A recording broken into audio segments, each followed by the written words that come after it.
On Friday, October 24th, 2015, at 10:30 a.m., students gathered inside the cafeteria at Marysville-Pilchuck High School in Marysville, Washington. They casually chatted and ate lunch with their peers like any other normal day. Then out of nowhere, they stood frozen in horror as they witnessed 5 of their classmates being shot. They dropped their lunches on the ground, tripped over one another to escape, and screamed in terror as the room filled with smoke and the floors pooled over in blood.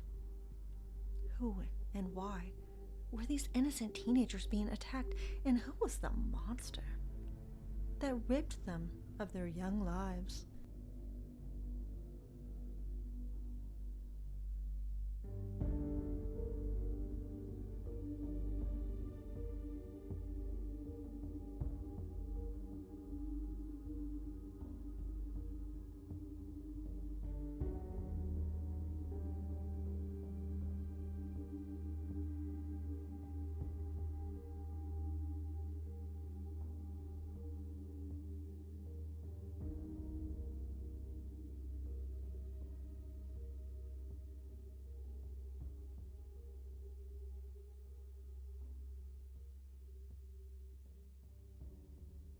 Hello, and welcome to Shades of Murder.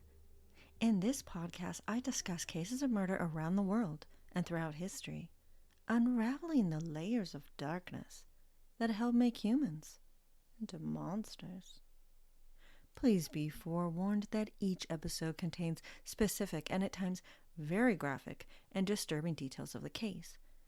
This show is not intended for all audiences, and listener discretion is strongly advised.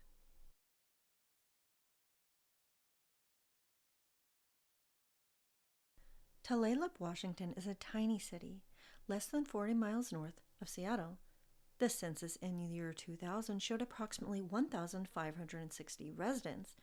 It has since been no longer designated for the census, but it is the largest community within the reservation of the Tulalip tribes of Washington state. Sitting along the eastern shore of Puget Sound, the beautiful sheltered bay surroundings are picturesque. The Tulalip tribe is known for its proud cultural heritage and strong community roots. They are also known for providing one of the largest sources of jobs in the region with a salmon fishery and a resort casino. Its leaders are known for their strong voices in initiating important political and social change. The police officers on the reservation possess the same authority as any other Washington state police officer. This equates to their having the power to arrest non-native residents and criminally cite them under state law. One of the main reasons why there is often such little justice on indigenous lands is because their tribal police officers lack this degree of authority. Within the public schools of Washington, the history of Native Americans is a required part of the curriculum. It was written by John McCoy, a citizen of the Tulalip tribe, who was also a state senator. Deborah Parker, a former vice chairwoman of the Tulalip tribe, was also at the forefront of the expansion of the Violence Against Women Act, which authorized indigenous nations to prosecute anyone who commits an act of violence against a woman on the reservation.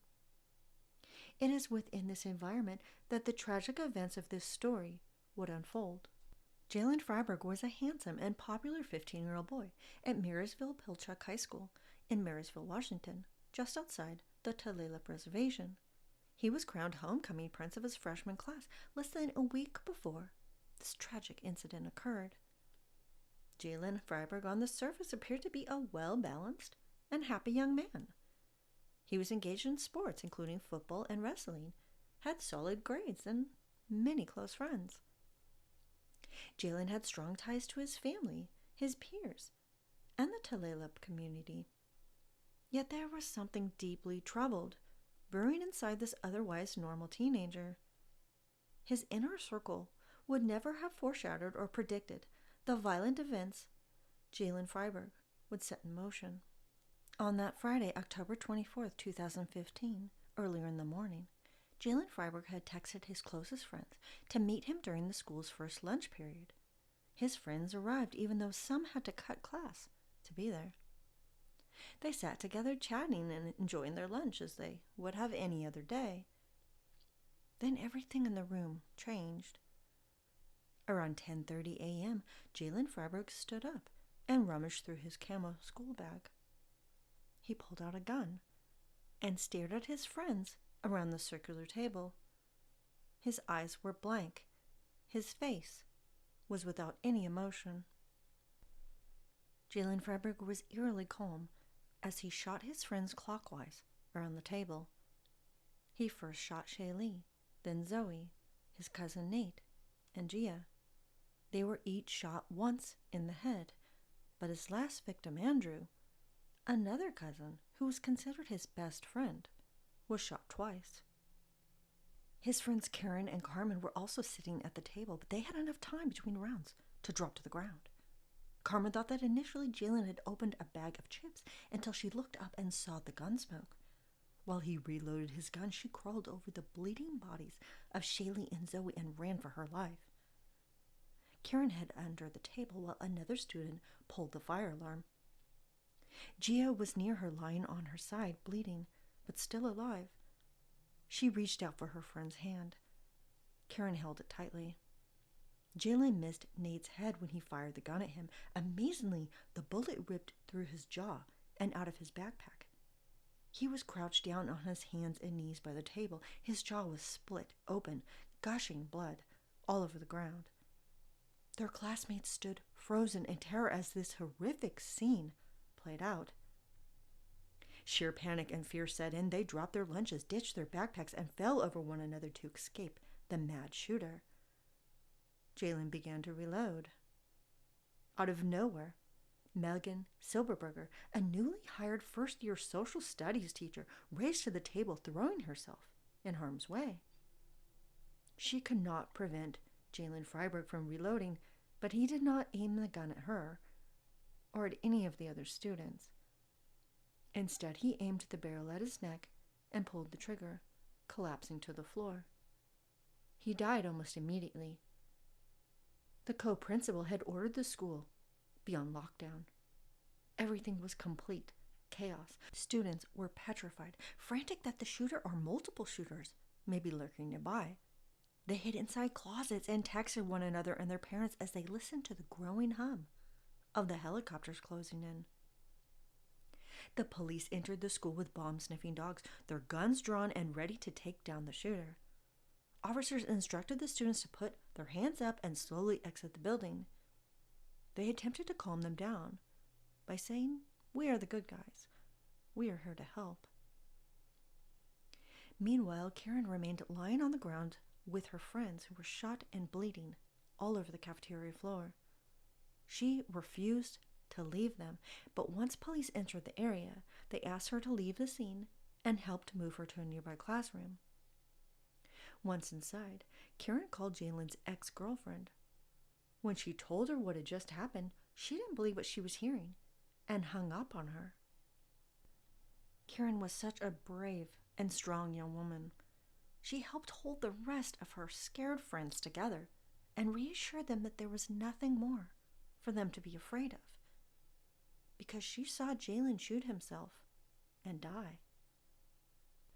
Meanwhile, law enforcement officers secured the scene. They observed how Jaylen Fryberg was lying on his back with his hands near his waist in handcuffs. Jaylen Fryberg and Zoe Galasso were pronounced dead at the scene.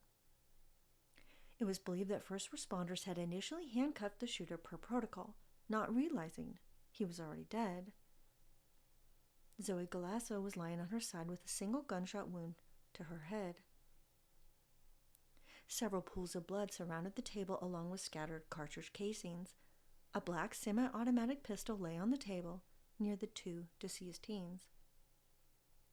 Jaylen's cousins Nate and Andrew, along with Shaylee and Gia, were rushed to the hospital. Gia Soriano, 14, Shaylee Chuckelnasket, 14, and Andrew Fryberg, 15, were admitted to critical care. Sadly, all three young people would succumb to their severe gunshot wounds. On October 26th, Gia Soriano passed. On Halloween night, Shaylee Chuckelnasket died. On November 8th, Jaylen's cousin and best friend Andrew Fryberg struggled to survive and did. Nate Hatch was extremely lucky when he was shot in the jaw after Jaylen missed hitting his head. He remained in stable condition, although he required several surgeries. Nate Hatch was walking fine with the assistance of a nurse. He was informed by the doctors, though, that his facial injuries ended any future of playing football, and he reported that the pain was unlike anything he had ever imagined. But he was very grateful to be alive. Nate's spirit remained remarkably strong and positive, both toward his recovery and his cousin who had attempted to kill him. He tweeted only a few days after being shot, and I quote, "I love you and I forgive you, Jaylen. Rest in peace." The families of the other victims, the terrified students who survived, and their loved ones were shattered by the violence and loss. The entire community struggled to understand why Jaylen Fryberg committed these murders and wondered how they would ever heal. A close family member of the Fryberg family told the press, "People are entitled to be devastated, and we never wanted anybody to go through anything like that, but we had no idea what had happened. We didn't create a monster." No, Jaylen Fryberg was not a monster, but his actions were monstrous that day and may have been preventable. The root causes for Jaylen Fryberg's eruption of violence and rage derived from several incidents that led to his depression, anger, and manic behavior. Over only a few months, the darkness inside him began to escalate and culminated in the tragic events that took his life, along with 4 of his friends. Over 10 months, a multi-agency team of more than 30 detectives presented a 1,400-page investigative report outlining Jaylen Fryberg's methodical, detailed plan to commit mass murder and his suicide. It was reported the same day of the shooting by one of his uncles, Anthony Hatch, that Jaylen had sent texts to 14 of his relatives with the title, "My Funeral Shit," only minutes before the shooting began. The messages detailed everything from what he wanted to be buried in, which he described as the most expensive hunting camel possible, to specific rap songs he wanted played, and who should receive his personal possessions. Within the text he wrote, and I quote, "I love you, family. I really do. More than anything, I needed to do this, though. I wasn't happy, and I need my Red and Die crew with me, too. I'm sorry. I love you." When detectives arrived at Jaylen's parents' home to interview them, they weren't there. Tulalip police officers told them that the couple had received death threats and were staying at a nearby friend's home. They were asked to contact Ray, Jaylen's father, and ask him to return to his residence promptly so they could search Jaylen's bedroom. Jaylen did not have access to a computer. He only had his cell phone, which officers had located on his deceased body in the cafeteria. What could be defined as the combination of a rampage and target shooting, homicide detectives would unearth a long series of texts, tweets, and other alarming social media messages that should have been concerning to anyone receiving or reading them. As far back as July 21st of that year, 3 months before the tragic shooting, Jaylen's Twitter account revealed some uncharacteristically angry and dark thoughts. They included messages like, "You're gonna piss me off and then some shit's gonna go down and I don't think you'll like it. I hate that I can't live without you. I'm so tired of this shit. I'm so fucking done. It breaks me. It actually does. I know it seems like I'm sweating enough, but I'm not, and I will never be able to." This young man's account was completely open to the public. Most of his friends, including his cousins Andrew and Nate, saw these messages, but for some reason, they didn't raise enough concern for his mindset and mental state to be in question. Officers interviewed several persons who had contact with Jaylen Fryberg in the days, hours, and even minutes before the shooting. One girl, who was only referred to as SG in the news since she was a minor, wanted to remain anonymous. SG was identified as an on-again, off-again girlfriend, Shailene George, who attended a different high school than Jaylen. Their relationship was tumultuous, with many dramatic moments and highs and lows, which is not too atypical in young romance, but certainly can be a red flag. Only a month before the multiple homicide-suicide that took place inside the cafeteria, the couple was together. However, this sequence of disturbing messages that transpired a few months before the shooting should have caused some concern. According to several of his friends, on October 18th, the night of homecoming, Jaylen and Shailene had gotten into a huge fight. According to these sources, Jaylen was flirting with another girl, and Shailene became very angry about it. An argument escalated into a big fight between them, which several people overheard, and they ended up breaking up that night. A few days later, texts sent to Shailene from Jaylen would increase in frequency and erraticness, and his words became increasingly dark, angry, and suicidal. A few days before the shooting, Jaylen went so far as to text her, and I quote, "Just please talk me out of this. The gun's in my hand." Then later that night, he sent Shailene a text saying, "I will kill him." He sent her another text that said, "Okay, well, don't bother coming to my funeral." The young girl simply ignored his text and never replied. Then on October 22nd, Jaylen sent the text, and I quote, "I set the date. Hopefully you regret not talking to me. You have no idea what I'm talking about, but you will. Bang, bang, I'm dead." She finally responded to this and asked him to stop. Jaylen replied, "No, you don't care. I don't care." Shailene again stopped responding to him. Jaylen began texting a friend who may have been her sister to communicate with his ex on his behalf. On the day of the shooting, only 5 minutes before he pulled out the gun from his backpack and shot his friends, Jaylen sent a photo via Facebook Messenger of the gun sitting between his legs with the message, "Have Shailene call me before I do this." Shailene would respond, but it was already too late. Jaylen was set on dying that day, and only he knows if there was something that could have been said to change his mind. According to Shailene, she called him and they spoke for a little over 2 minutes. According to her, he told her that even before they had broken up for good, he had wanted to kill himself. When she asked him why, he said, "I don't want to be here anymore." She told him to stop saying these things and hung up on him. Around 8 minutes after he had shot his friends and himself, Shailene George sent Jaylen Fryberg the text, "I will be texting Dad and letting him know about your whole killing yourself situation."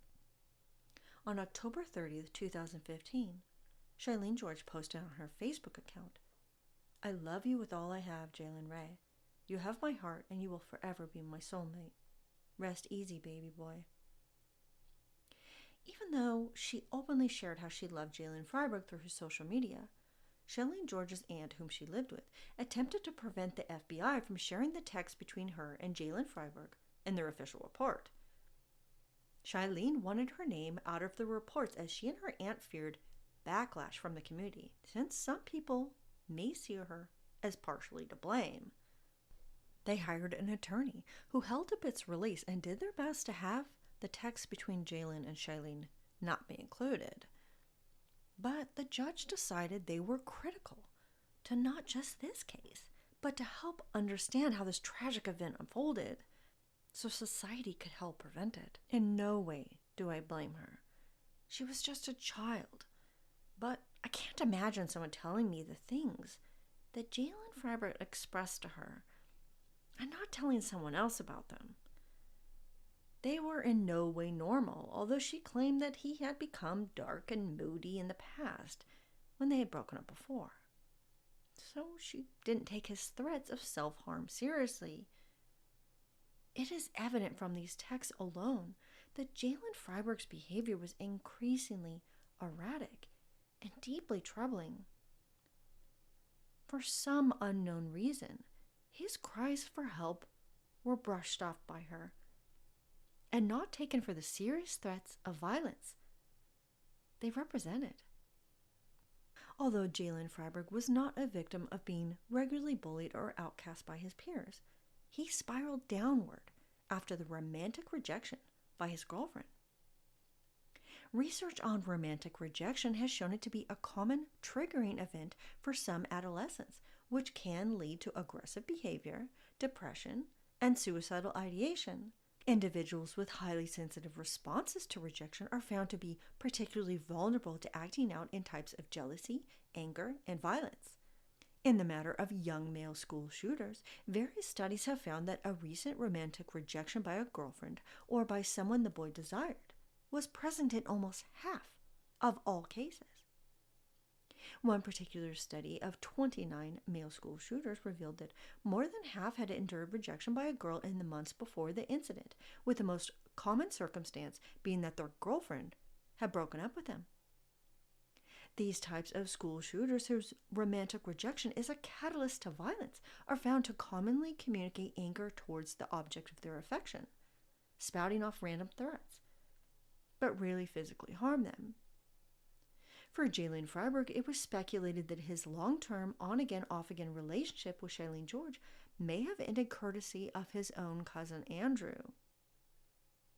If this were true, it would have greatly increased Jaylen's degree of rejection, rage, and feelings of betrayal. Days before the rampage, he had tweeted to her how he hated that he couldn't live without her and that he had set a date to end everything. The FBI's investigative report concluded that although there was a long trail of dark and troubling thoughts and emotions expressed by the young perpetrator, there was no real way anyone could have predicted his violent behavior. I am not a psychiatrist or criminal profiler, but I have a criminology and criminal justice degree and conduct extensive research for every episode. I strongly disagree with your conclusion. Research on school shootings and the profile of perpetrators have shown that leakage or intentional exposure to dark thoughts and plans of committing violent acts occur in more than half of all incidents. Within the last few weeks, he had been sending cryptic, angry, and threatening messages back and forth with his long-term girlfriend, who had recently broken up with him. In the days before the school shooting, he had threatened that he was going to commit suicide, that he had set the date, and inferred that he had a plan that she wasn't going to like. Jaylen Fryberg's depression, rage, and suicidal ideation manifested themselves into the decision to take his own life along with those of his closest friends. His debilitated mental state culminated in a blending of a lack of control over his emotions, an absence of empathy towards others, feelings of his being persecuted, and a grandiose sense of superiority that justified in his mind that he could dictate the fate of his friends by ending their lives too. The investigation uncovered additional signs which alone may not have warranted any intervention, but along with his suicidal ideation expressed after his girlfriend broke up with him for good, together they painted a picture of a depressed, angry, and lost young man who was planning and had all intentions of harming himself and possibly others. When officers interviewed Jaylen's teachers, they claimed that the once bright and avid student had begun to decline. His grades had begun to fall. They watched him as he played on his phone or with his head lying on the table during class. A few of his friends said that Jaylen had some difficulty adjusting to being in high school, and there were some issues of racial tension between the indigenous and the non-indigenous students. On a social and cultural contextual level, Jaylen's Native American heritage made him especially vulnerable to violence and racism. The investigation revealed that Jaylen had gotten into a violent altercation with a fellow football player a few weeks before. The fight broke out over racial slurs the white player made toward him. He said, and I quote, "Natives are good for nothing, slaves, and that natives don't deserve to live," understandably, this set Jaylen's temper off, and he punched the racist jerk in the face, causing him a bloody nose. Jaylen was suspended from school, which almost cost him his being crowned prince of his freshman class. Indigenous teens are disproportionately at risk for suicide. They are 3.5 times more likely to kill themselves than any other race or ethnic group in the same year range. And young men are the most affected. Suicide is the second leading cause of death for Indigenous youth between the ages of 15 and 24. Research has shown that the rates of PTSD they suffer from are comparable to those of veterans of the Iraqi and Afghanistan wars.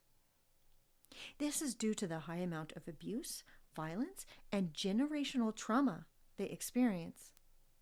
During the investigation, it was revealed how the tragedy may have been prevented in another way. It was learned that a substitute teacher claimed to have received an advanced warning from another student about the possibility of a school shooting. While she was interviewed, she stated that a student had told her that everyone at school was talking about a social media post that warned there would be a school shooting on Friday around 10 a.m. in the cafeteria. The substitute teacher swore she informed the staff about this threat and assumed the school had looked further into it. However, detectives could not find any evidence that she had ever told anyone about this alleged warning. This warning would become the core reason why the parents of Jaylen Fryberg's victims sued the Marysville School District, since it was believed that they knew about the prospective school shooting 2 days before. The school district never officially acknowledged this matter. However, they ended up settling out of court for $18 million in 2017. Jaylen Fryberg and his family were considered a highly respected and beloved part of the Tulalip tribe, which at the time of the tragedy had around 4,000 members. When Jaylen ripped away the lives of 5 innocent young people, including his own, he also shattered the reputation of his family, in particular his father's. Ray Fryberg and his father both had been long valued employees of the tribal natural resource department. It was noted that he was a community leader who often led drum circles. Although the Tulalip tribe stood by him and his entire family during their unimaginable grief, the community at large in Marysville treated him like an outcast. Their home was vandalized, with all of their windows broken, and he lost his job. Many placed direct blame on him for the violent killings, and they weren't entirely wrong. Investigators would discover that the semi-automatic handgun that Jaylen wielded that tragic day was one of several guns illegally obtained by his father, Raymond Lee Fryberg. The Beretta, model PX-4 Storm, was the weapon used by his son Jaylen to murder 4 of his fellow students, which he then turned on himself. In 2002, his girlfriend at the time alleged that Raymond Lee Fryberg had physically assaulted her in the past and had recently been threatening her. She requested the Tulalip Tribal Court for an order of protection against him. In September 2002, this order was made permanent, meaning it had no expiration date. A decade later, Fryberg pleaded no contest in tribal court to violating the protection order. He was fined and placed on probation for 1 year. Under this order, he would be prohibited from owning any firearm. However, less than 4 months later, he purchased the Beretta, and over the next several months, bought 4 more firearms. Ray Fryberg claimed on the required Bureau of Alcohol, Tobacco, Firearms, and Explosives form that he was not subject to any court order, indicating the harassment, stalking, or threats made to an intimate partner or the child of a partner that would have barred him from owning a weapon. However, the school shooting was not used as evidence of any wrongdoing during Raymond Lee Fryberg's trial, as the connection between his illegal possession of firearms and the school shooting was not shared with the jury. Shockingly, this information was not permitted, but I would presume the judge found this connection to be overly biased against him. Either way, a jury would find Raymond Lee Fryberg guilty and he would be convicted on 6 counts of illegal firearms possession. On January 11, 2016, Judge James L. Robart sentenced him to 2 years in prison with 3 years of supervised probation following this term. Ray Fryberg and his defense counsel claimed he was not made privy to the fact that the court order of protection prevented him from owning any firearms. It would be discovered that there was never any record of the 2002 protection order within the state or federal criminal databases. This is what is used by firearms dealers during the background check of gun purchases, so Ray Fryberg would not have been in the system. This fatal error occurred because the sellers on reservation land did not have access to national criminal databases. Federal authorities did not share this critical information with the Tulalip tribal government. This case highlighted how the lack of shared information between tribal governments and federal authorities had directly led to tragic consequences. The accessibility of a deadly weapon within the easy reach of a child whose depression and personal demons led him down the darkest of paths helped bring about the murders of 4 kids, the serious injury of another, and the suicide of the perpetrator. This case is what changed the status of the data exchange between them. Established in August of the same year of the school shooting, the Tribal Access Program for National Crime Information, also known as TAP, provided selected federally recognized tribal governments critical access to national crime information systems. It was designed to help protect their nation's citizens by sharing the exchange of data across the criminal justice information systems and other national crime information systems. At the time of the tragic events that unfolded on October 24, 2015, the Tulalip Nation was not one of the tribes included. Unfortunately, tribal governments are not automatically enrolled in this program, and many are never eligible. They initially have to apply, be willing to comply with and adhere to auditing and police requirements, personnel and physical requirements, in addition to strict technical security. Tribes also must agree to have their records audited by the Department of Justice. To meet eligibility, tribes are required to have a tribal sex offender registry, a tribal law enforcement agency with arrest powers, a tribal court that issues orders of protection, an agency that screens for foster care placement and investigates allegations of child abuse. In return, TAP provides in-person and online training to all involved personnel. This includes software, biometric biographic kiosk workstations with fingerprint, palm print scanners, an integrated camera for mugshots, a flatbed scanner, and a printer. The software provides unprecedented access to over 6 criminal information databases. These include the FBI's fingerprint and biometric system, next generation identification, the National Repository of Criminal Histories, the Interstate Identification Index, and the International Justice and Public Safety Network. This further includes access to the National Data Exchange System. This contains information across jurisdictional boundaries that can be searched, shared, linked, and analyzed online. Ever since its initiation in late 2015, the program has continued to expand. As of 2024, there were currently 149 tribes with more than 460 tribal government agencies that participated in TAP.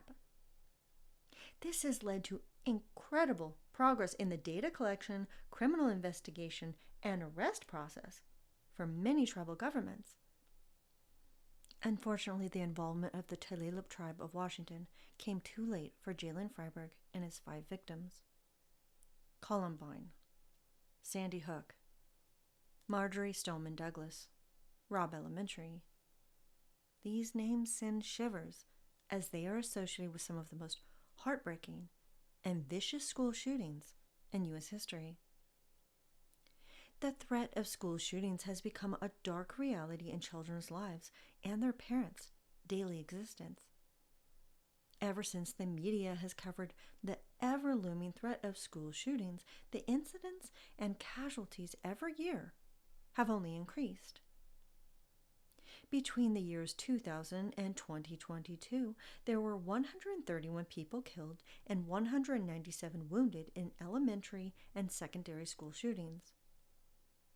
Almost half of all casualties over these 22 years, which include both deaths and injuries, occurred beginning in 2018. The only exception to this pattern was seen in 2020, the first year of the global pandemic, which saw most schools shut down, leading to a huge decline. However, when schools reopened, there was a sharp increase in school shootings, with the years 2021, 2022, 2023, and 2024 all setting record highs. There is a lot of conflicting data concerning the number of actual school shootings depending on how it is quantified. Some data counts upwards of 400 incidents in 2024, but their data includes any time a gun was fired or brandished on school grounds for whatever reason, no matter if someone was harmed or not. For this case, I am discussing the event and profile of an active school shooter. According to Statista.com, there were 58 separate incidents reported as of October 15, 2024. The data I researched on the subject ranged anywhere between 40 to 83 separate school shootings having taken place in 2024. The criminal profile of school shooters has become a media-hyped stereotype. Too often they are described as the bullied, the loner, the ignored, violent media and video game-obsessed young men who seek out vengeance and notoriety. Or is that just what the media has played up? Statistics show that their victims tend to be either random, selected for their popular status, or chosen for revenge. Their victims are rarely, if ever, described as having been their friends. Jaylen Fryberg was not a trench coat wearing, violent media obsessed loner who was bullied. He wasn't an awkward, geeky guy girls weren't interested in. Jaylen Fryberg did not appear to fit into the stereotypical school shooter profile. But maybe there is no school shooter profile, and perhaps he had more in common with the other school shooters than initially realized. Research shows that 94% of active shooters within educational settings are male. The age of 69% of shooters at elementary and secondary schools were between 12 and 18 years old. One study that analyzed American male school shooters between 2013 and 2019 discovered that 88% had at least one social media account. 76% of them had posts involving disturbing and violence-filled content, including pictures of guns and threatening messages. Over 72% of these shooters reported having at least one adverse childhood experience, and 60% reported having been bullied at school or online. Studies on school shootings indicate that suburban and rural, high-income, and schools with lower minority percentages have more suicides and school-targeted shootings than other demographics. They have the highest fatality rates and occur most often inside school buildings. More than half of school shooters are current students or have attended the school in the past. The data shows that the demographics of school shooters vary widely, but some key risk factors have been identified. As aforementioned, most have experienced adverse childhood experiences, which are defined as one or more traumatic experiences a child experiences before the age of 18. These can include any form of child abuse or neglect. If a member of their household has a mental illness, is a drug addict, or a violent alcoholic. If they are a child of divorce, one of their parents is incarcerated, or if there has been a history of domestic violence.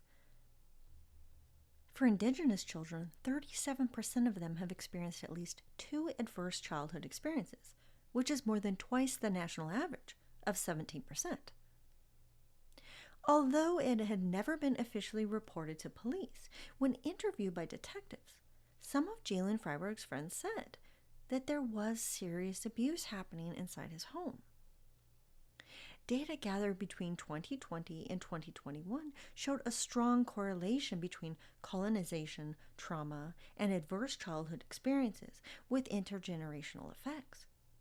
Studies show that trauma, especially in a young person's life, does have a profound impact on future victimization, perpetuation of violence, and their all-around health. Indigenous communities continue to be discriminated against and suffer due to the disparities and inequalities in culturally sensitive programs and accessibility to education and health resources. The vast majority of school shooters have suffered from bullying by their fellow students for weeks, months, and sometimes even years.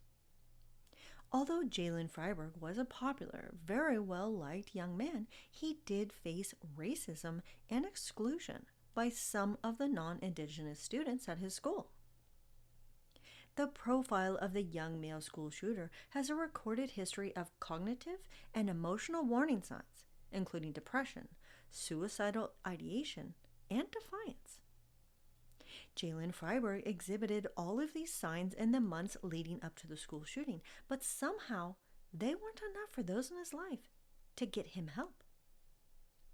One of the most common elements that triggered an individual to commit a school shooting involved one or more unresolved personal problems. This could include a grievance with a family member, a teacher, a classmate, or the ending of a romantic relationship. In the case of Jaylen Fryberg, he had fought with his fellow football player, and his girlfriend had recently broken up with him, allegedly to be with one of his cousins. School shooters tend to have a history of disciplinary behavior at school, whether it involves their grade slipping, being suspended, or expelled. Only 2 weeks before the murders, Jaylen Fryberg was suspended for attacking his classmate, and his grades had been in sharp decline. Studies on school shooters also show that 50% of these young men shared an interest in violence and weapons, and often used their social media as a way to express it. Jaylen Fryberg was obsessed with guns and hunting. Now, granted, for many people, guns and hunting are a sport and a way to bond, in addition to learning valuable survival skills. I don't personally condone it, but for some, and particularly Indigenous people, it can be an important element of their culture and traditions. For Jaylen, it was one of his favorite pastimes with his father and brothers, and on many of his birthdays, he was gifted a new weapon by his father. He was so proud of his guns that he often showed them off on his social media accounts, along with the various kills he had made during the hunt. Jaylen Fryberg was a known avid gun enthusiast who regularly hunted with his father and brothers, which contributed to the method he employed while carrying out his act of homicide-suicide. Studies reveal that individuals who are infatuated with weaponry and have easy access to it significantly increase the chance of perpetuating a school shooting and the likelihood of the violence resulting in deaths. Social media has provided a huge opportunity for society to help prevent these acts of violence by reporting alarming posts or messages that indicate threats of self-harm or wishes to harm others.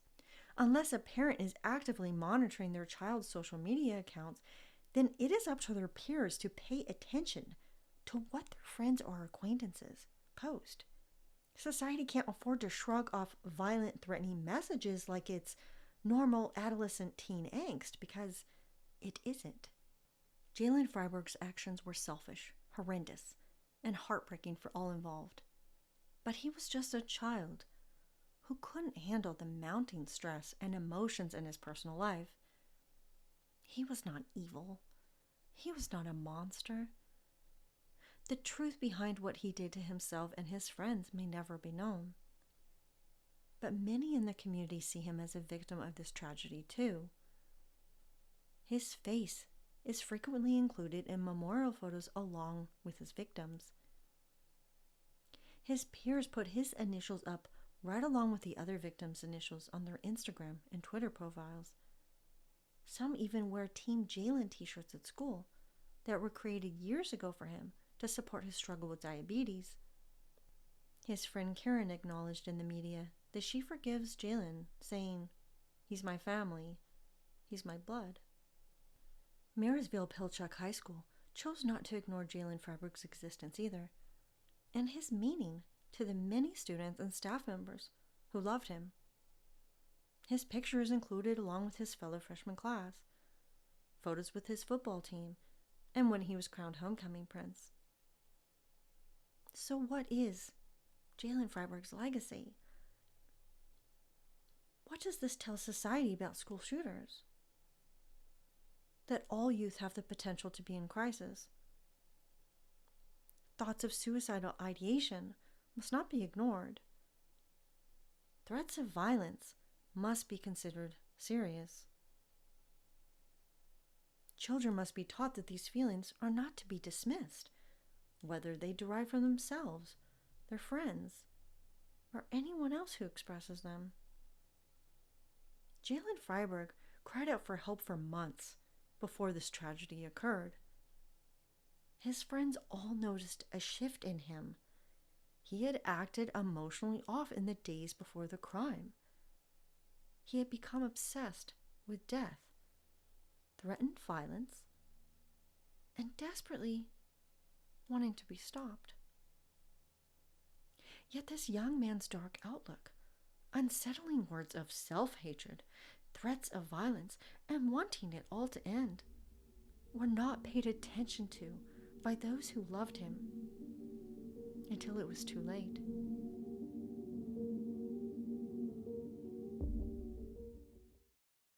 Thank you so much for listening to the tragic story of Jaylen Fryberg and the school shooting that took place at Marysville-Pilchuck High School. What are your thoughts on this case? Do you think if someone in Jaylen Fryberg's life would have listened to his cries for help, that 5 young lives could have been saved? If you have any thoughts, comments, suggestions for future episodes, please reach out. I would love to hear from you. My contact information you can find in the description below. Until next time, stay safe and watch out for shades of murder happening in the streets, next door, especially inside your own home. Shades of Murder is created, researched, written, and edited by Leda Caldwell. Original music composed by Stereo Code.